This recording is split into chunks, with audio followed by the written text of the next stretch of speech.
Hey everyone, this is BPB.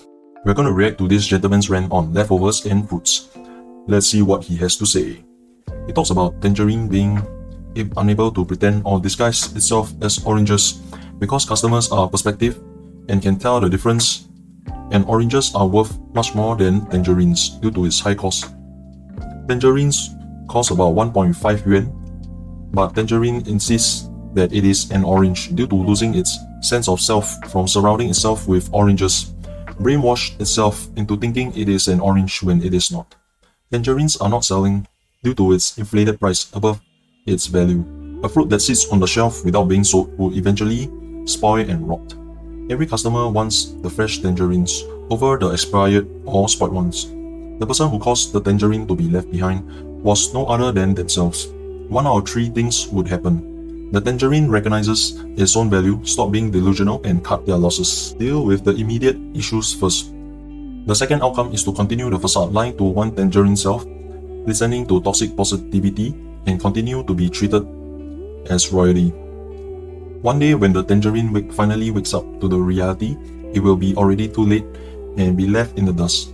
The third outcome is to wait for someone even more delusional to buy and eat the rotten, highly priced tangerine. But he reminds the male customers to not pay for the inflated price of a rotten tangerine. He says, what if you end up with stomachache every day after consumption instead? That's where the video ends. So who is at fault here? Let's dive into this tangerine orange problem. Now let us change tangerine into a loaf of bread and orange into a cake.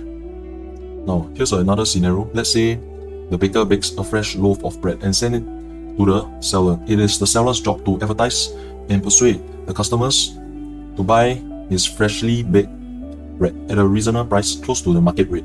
One day, one bread seller decides to be special and overprice its bread's original price of $4 to a 2-kilogram Christmas cake's price of $50, even though the bread is carefully covered in whipped cream to pretend that it is a Christmas cake.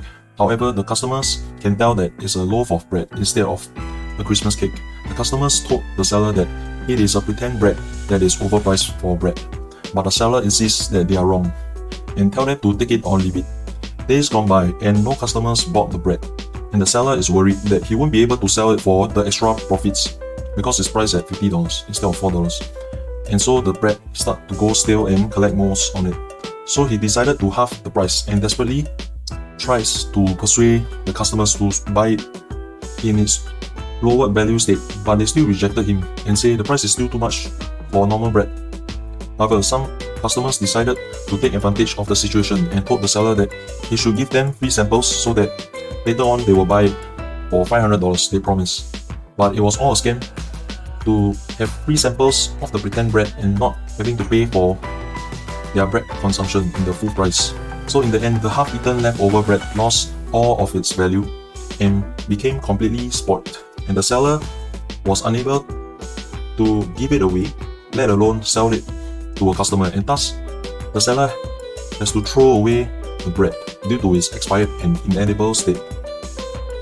This is not to say that the price of $50 for pretend bread is not the right price, but rather due to low demand and customers' ability to see through the deception. $50 price is too much, as no one is willing to buy it. This is supply and demand. So how do we prevent getting scammed and being taken advantage of by abusers and liars while also getting a reasonable, decent deal out of the sale? If a customer claims to want to buy bread for $500 or any other price you deem that is higher and more acceptable, make sure to have them pay for it, or in other words, sign a contract of monogamy/job offer to complete the transaction before you let them taste your bread for free of charge.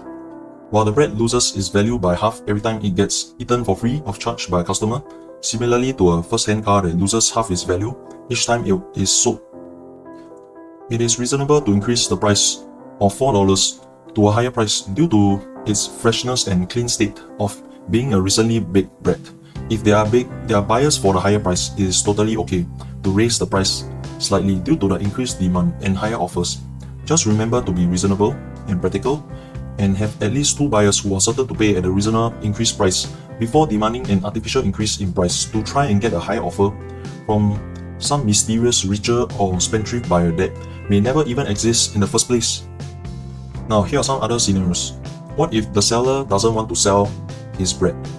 The buyers can simply buy another bread or something else, or buy tangerines from other reasonable sellers. What if the buyers refuse to buy reasonably priced tangerines similar to market rate? Then the buyers are either not going to make enough money to afford the reasonably priced tangerines, or there is an abundant supply of other tangerines or fruits being sold elsewhere, thus lowering the demand for tangerine. What if the seller wants to sell tangerines at a higher price? Then it is the seller's responsibility to travel outside of their comfort zone to advertise and persuade to new buyers who could be willing to pay at the inflated price. This requires the sellers to find a customer that can pay the right price, but it will also take a lot of time and resources to complete that task. What if selling is optional? Then the sellers can sell to each other. There's no problem. So in short, whether the seller can sell their tangerines or bread is all up to the seller. The best time to sell is when you have high value and you want to trade for similar or higher value. That is when you should trade. The best time to sell is when the bread is freshly baked and when the tangerines are ripe for harvest. The seller must obtain leverage from getting one contract of sale each signed by two customers before being able to raise the price for new customers to challenge the other two sales. Do not feel insulted or upset when you think your tangerines are being undervalued with low value offers.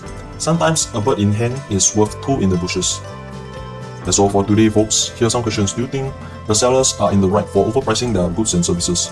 Or are they catering to the wrong crowd? Comment your thoughts below. Check out this video where I talk about the high expectations and diversity higher in today's job market.